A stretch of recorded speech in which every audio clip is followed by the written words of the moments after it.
First, there was Jerron Rush, the Pembroke sensation. If you ask any KU fan from the early 2000s, they thought he was KU bound, until, as the story goes, he called then KU head coach Roy Williams by his first name. Jerron was destined for stardom, but it never happened. Then there was Kareem Rush, the Mizzou standout. And of course, there was Brandon Rush, the KU standout and part of the 2008 National Championship team. Basketball royalty in Kansas City. Now, like any good sports story, there's going to be a good documentary. Joining us on the next is Jordan Harrow, the director of Rush Brothers, debuting this Sunday on KUJH-TV. Thanks for joining us, Jordan. Thanks for having me. Awesome. So you talk about the Rush Brothers being basketball royalty here in Kansas City. What made you choose them as a group of brothers, group of basketball brothers to make a film about? Because you know, there's a bunch of other, the Relfords are really good basketball brothers in Kansas City. So what made you choose the Rush Brothers?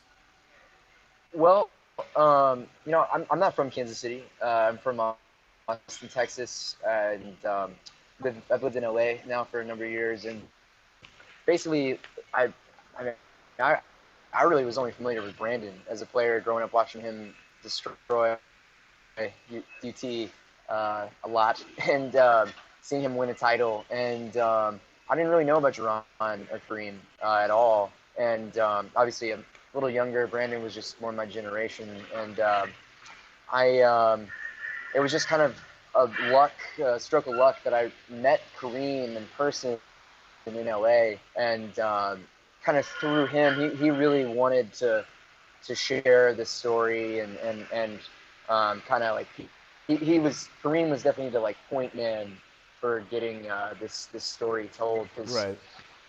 You know, he knows how significant his story and his two brothers' story are to Kansas City. And then once you met Kareem out in LA, how did you go about making the documentary?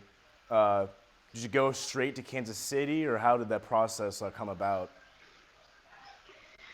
Well, it's interesting because when I met Kareem, I was still in film school, and I really was not. I didn't really know what I was getting into. You know, I just knew that I wanted to try to pursue a story and see where it would go. Mm-hmm. I really had no connection to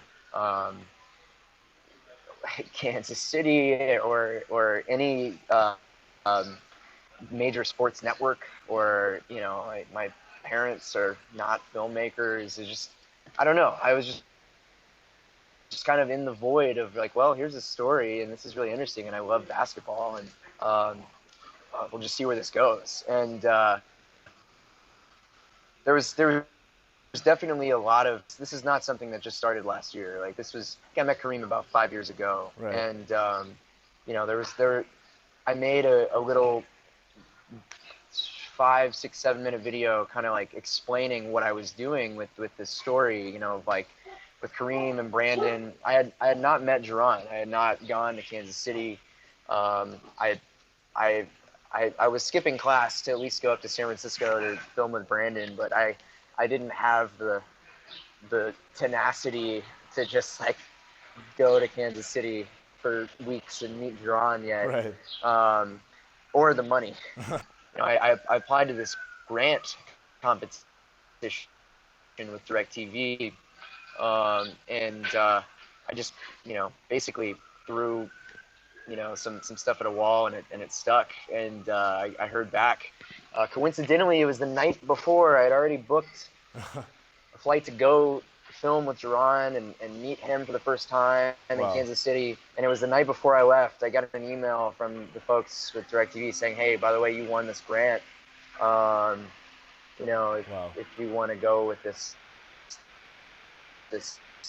way of getting the film made, you can." And I was like, wow, that's crazy. I'm literally going tomorrow to Kansas City.